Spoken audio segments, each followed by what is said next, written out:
Hello, everyone. Thank you for joining us in our complimentary webinar series for U.S. federal government contractors. We're coming to you live from Washington, D.C. today. You probably found out about today's webinar through our newsletter, which reaches over 23,000 federal government contractors and service providers. Today's session is complimentary and also recorded. You can find the recording on our website and YouTube channel about 24 hours after the webinar, though usually sooner. We have over 540 complimentary webinars on our YouTube channel. This includes all 52 parts of the FAR, all 52 parts of the DFARS, and hundreds of webinars on strategic and tactical topics.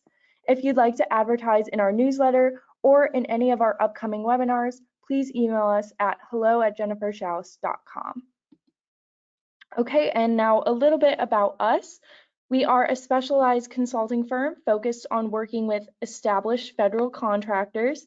We work with product, service, and software firms across the globe. For more information about our services, please visit our website and select About Us. As mentioned, today's webinar covering the FAR supplements is complimentary and recorded.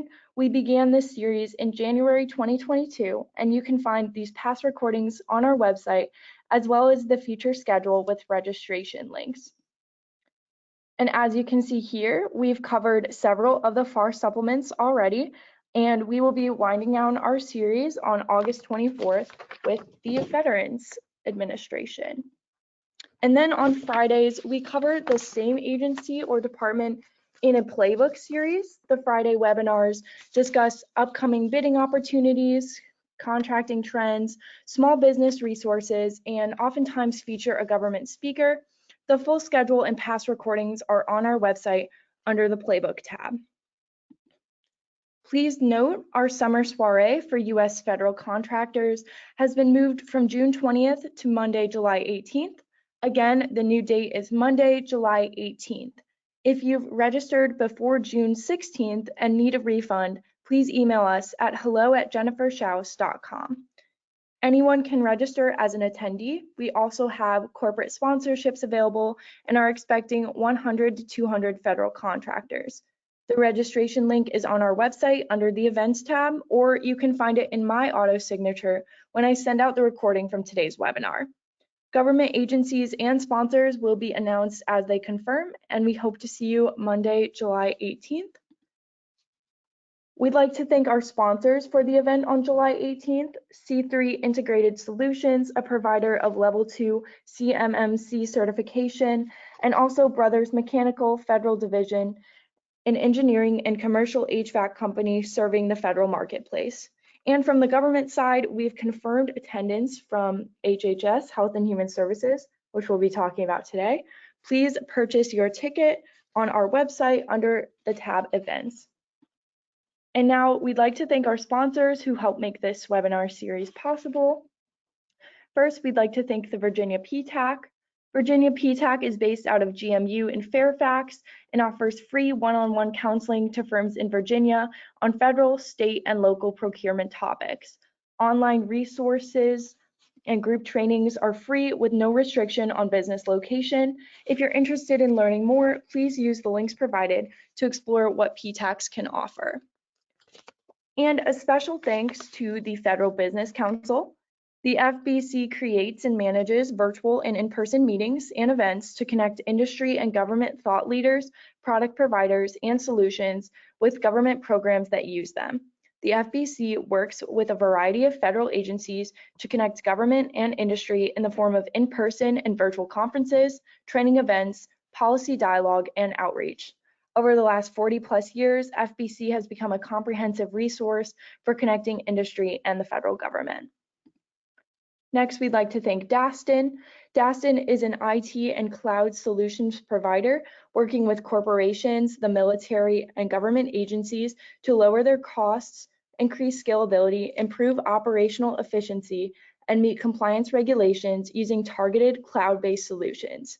Dastin is a certified partner of Oracle NetSuite, a premier tier Google Cloud partner, and a certified partner of Cisco, Virtue, AO Docs, and Authenticate. For more information about Dastin services or to schedule a complimentary consultation, please email Joe Alston. His contact information is in the slide, and you can also visit the DASTN website. Next, we'd like to thank C3. C3 ISIT develops tailor-made technology solutions that increase efficiency, bolster productivity, and improve business processes. C3 is the leading provider of managed IT services, as well as compliant cybersecurity solutions for federal contractors. C3 works with defense contractors to achieve and maintain CMMC 2.0, DFARS, and NIST 800-171. Contact C3 to learn more about CMMC 2.0 Readiness Program. Contact information is on your screen. And lastly, we'd like to thank Rlj Financial. Founded in 2008, Rlj Financial Consultants is a customer-focused, quality-driven, minority and locally owned provider of commercial insurance brokerage services. Their services are designed to maximize your return on investment in managing the risk to your business. Call Roderick today at 202-832-1417 for a free consultation and insurance quote.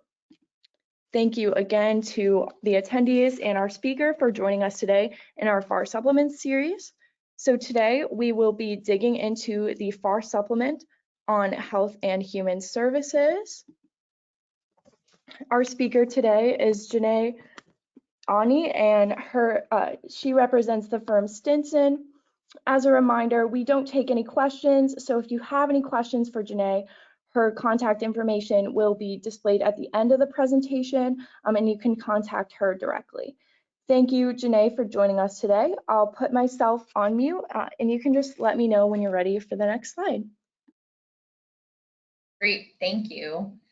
Hello, everyone. As Madeline said, my name is Janae Ani. I'm an associate with Stinson. I am based out of our Minneapolis office, so good afternoon to those of you who are out east, and good morning to everyone else.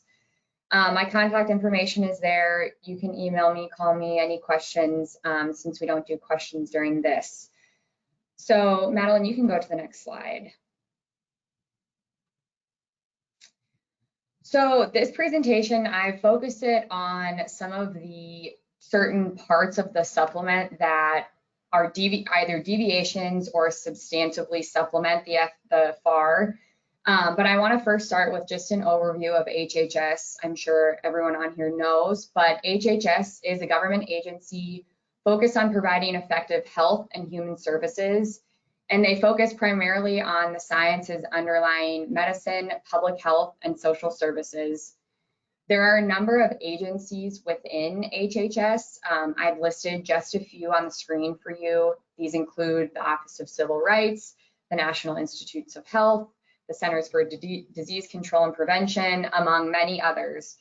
So it's important to note that if you are ever contracting with any of these agencies within HHS, you'll want to look at the FAR supplement for HHS because they're still under HHS and still apply to that supplement.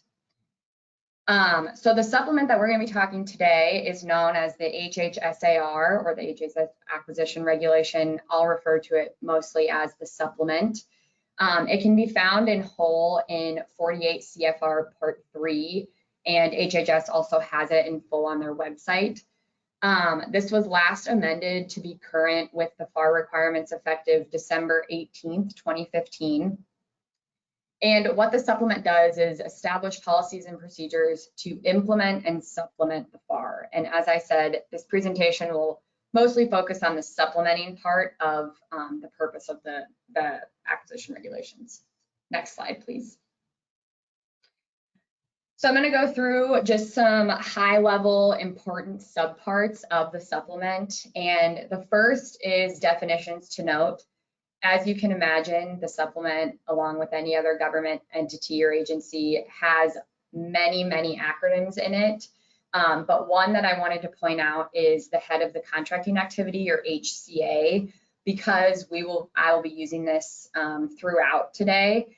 And the HCA is an official having overall responsibility for managing contracting activity.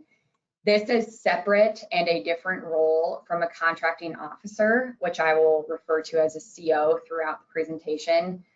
And HCAs can either be in the operations division, OpDiv, or the staff division, staff div, or another HHS organization that's been delegated the authority. So depending on what the contract is or what you're doing, the HCA may be different in different situations. Next slide, please. The next part I wanted to touch on is conflicts of interest, and this is subpart 303 of the supplement. However, the supplement doesn't really go into much detail into conflicts of interest, but I wanted to note it because conflicts of interest are extremely important for HHS because HHS deals so much with research and development, including human and animal subject research, that not mentioning conflicts of interest would be a disservice. So while the supplement doesn't have a lot of details, it is definitely worth getting familiar with the supplement, what it has to say, and then greater guidance, which I'll touch on. Elements that can give rise to a conflict of interest are numerous, but just to name a few: impaired objectivity and significant financial interests. If you have either of these, definitely be aware of them and make sure you have a policy in place to deal with them.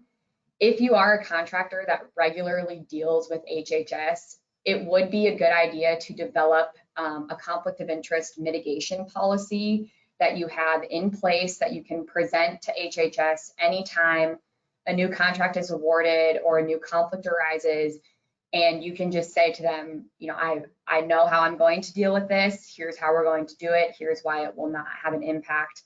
Because conflict of interest, as I've mentioned, are a significant interest to HHS.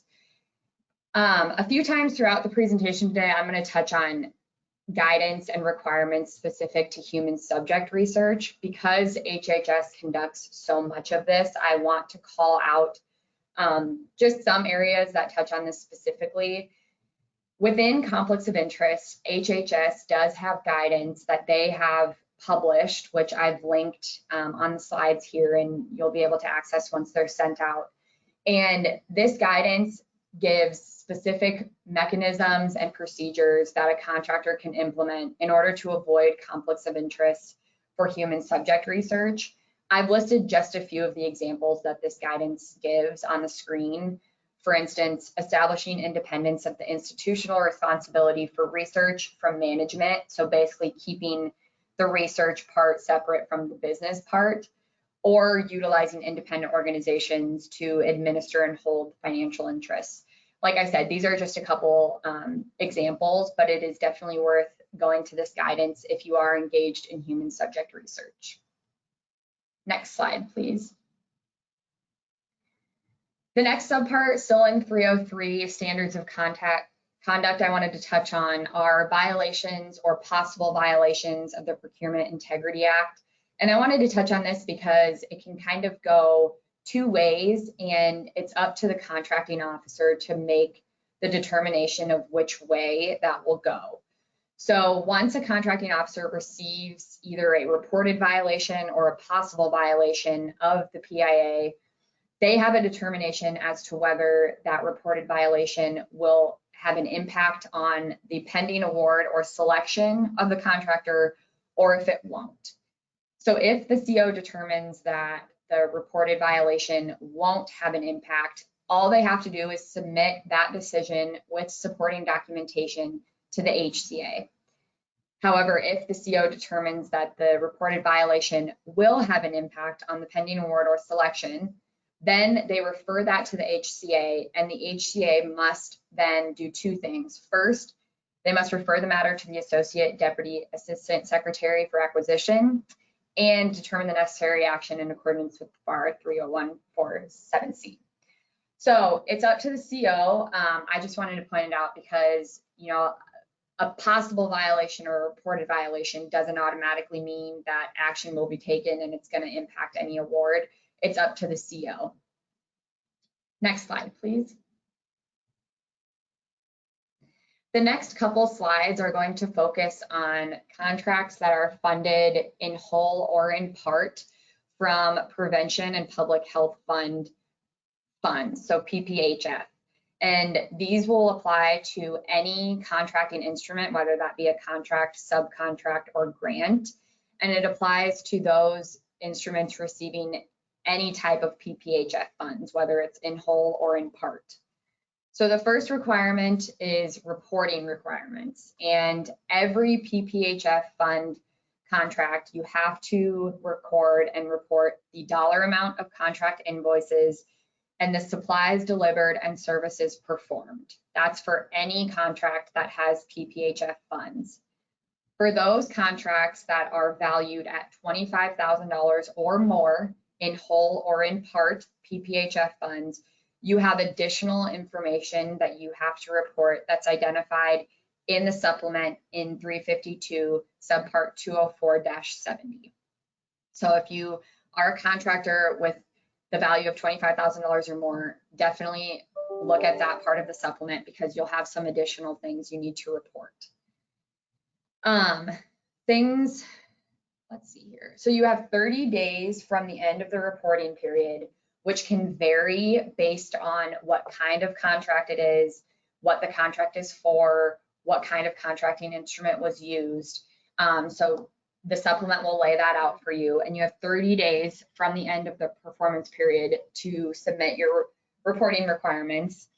And a failure to do that will allow the CO to exercise contractual remedies, and it'll become part of your contractor's performance information. So it's very important that when you have PPHF fund contracts, that you are keeping track of when these reporting periods are and when your reporting requirements are coming due.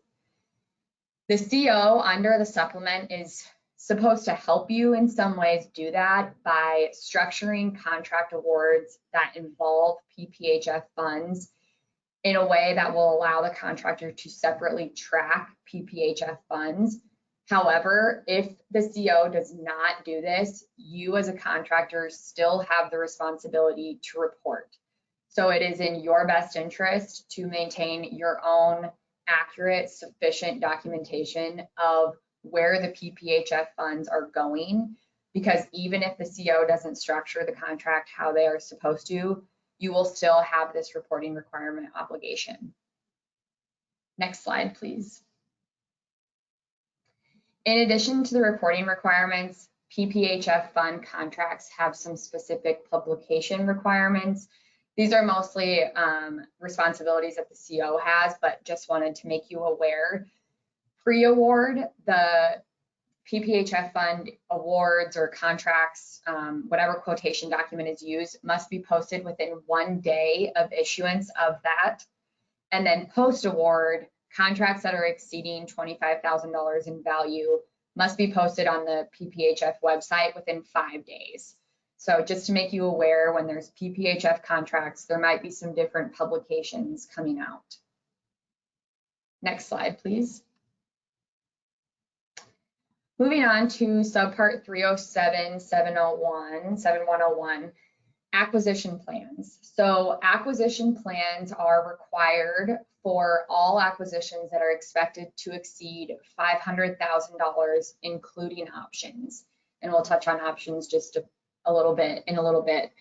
However, there are exceptions, and I've listed just a few of the exceptions on the slide. Again, there are many within the supplement, but this acquisition plan requirement does not apply if the acquisition is expected to be $500,000 or more, if it's a letter contract, an unsolicited proposal, or any of the other contracts listed on the slide. So if you have one of those, it's worth noting that you do not have to have an acquisition plan.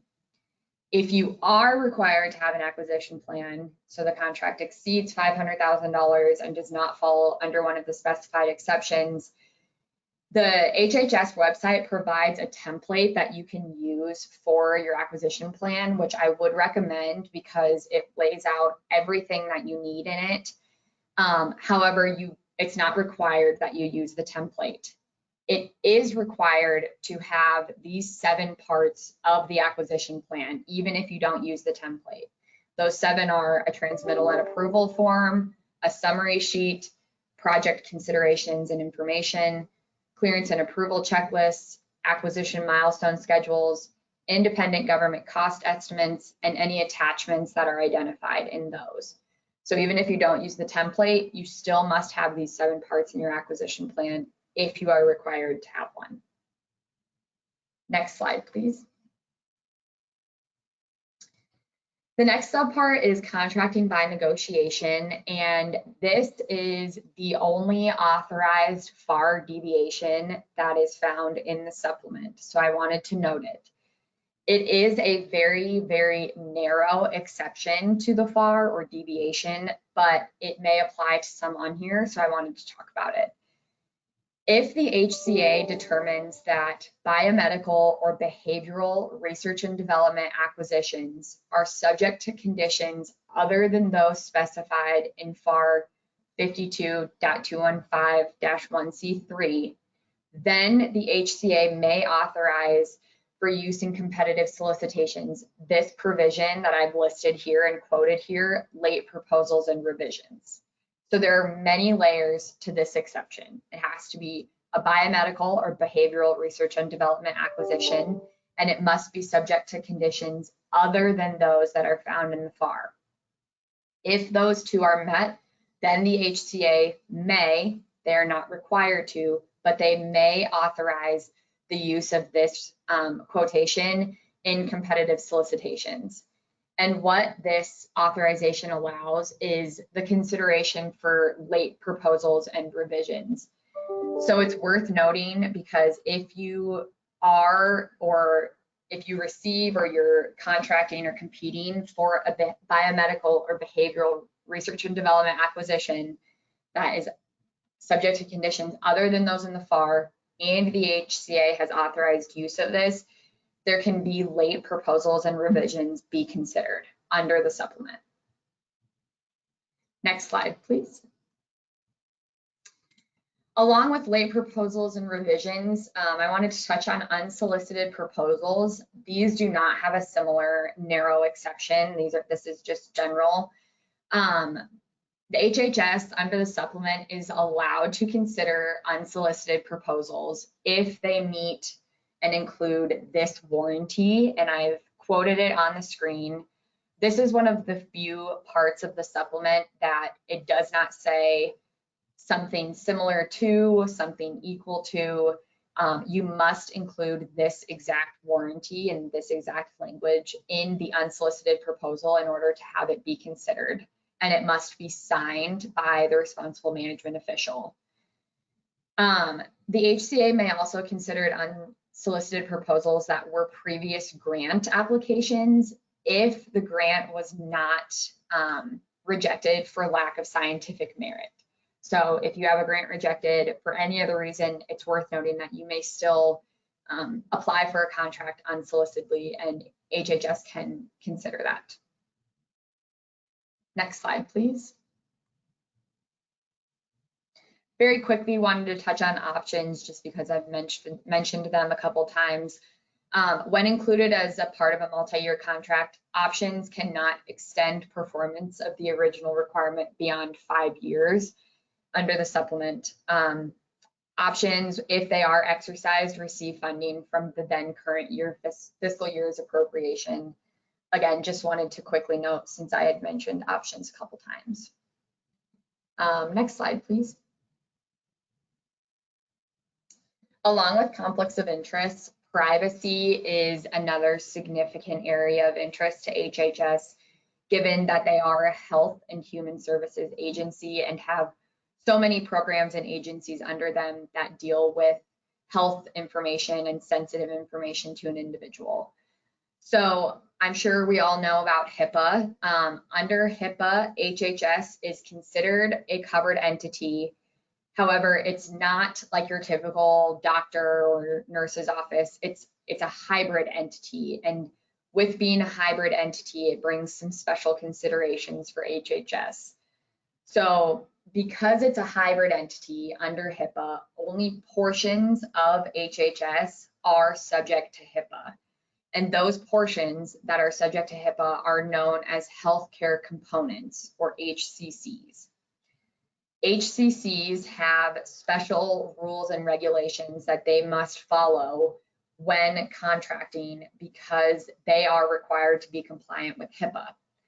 So HCCs may utilize persons or entities, contract with them, that are known as quote unquote business associates under the supplement. These business associates, which you can't see me, but I'm putting air quotes around, can be a contractor, third-party vendors, or other entities when that entity either A, creates, receives, maintains, or transmits public health protected health information on behalf of HHS, or provides certain services to an HHS healthcare component that involves protected health information.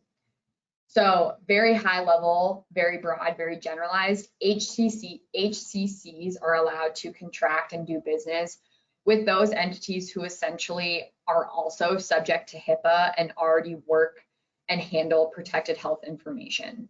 So if you are a contractor who's looking to contract with a healthcare component with HHS, you definitely need to make sure that you are compliant with HIPAA and have policies and procedures in place to deal with protected health information. Next slide. Disputes, protests, and appeals. There are two different tracks depending on whether it's a protest or a non-protest. Protests are handled by the Office of General Counsel Law Division. They are the liaison for protests that are lodged with the GAO, and it's the designated office for all agency protests. The Civilian Board of Contract Appeals is the authorized board to hear all non-protest contractual disputes. So depending on how you are disputing, there are two different organizations you may be going through. Next slide, please. The earned value management system I wanted to touch on because it can differ depending on the value of the contract. So for cost or incentive contracts that are valued at $50 million or more, it is required that you have an earned value management system. However, which system is determined by the cognizant federal agency. So you as the contractor don't really have a say in what management system is used. The federal agency that you're contracting with will choose the system and make sure it's in compliance with the guidelines in the ANSI EI 748. If you have a cost or incentive contract that's at a value between 20 million and 50 million, you still are required to have an earned value management system that complies with the guidelines referenced above. However, you have the ability to choose what value management system you will use. So a little bit more leeway, however, you still have to comply with the guidelines. And then if you have a contract that is valued at under $20 million, you are not required to have an earned value management system. You have the option, and it is within your discretion to decide A, if you have one, and B, if you choose to have one, which one you use. However, that is a risk-based decision that you have to support because the decision to either use or not use an earned value management system will be documented in the contract file. So if anything comes up that a problem would have been solved with or by an earned value management system or mitigated by one, the decision that you made to not have one will be documented in your file. Next slide, please.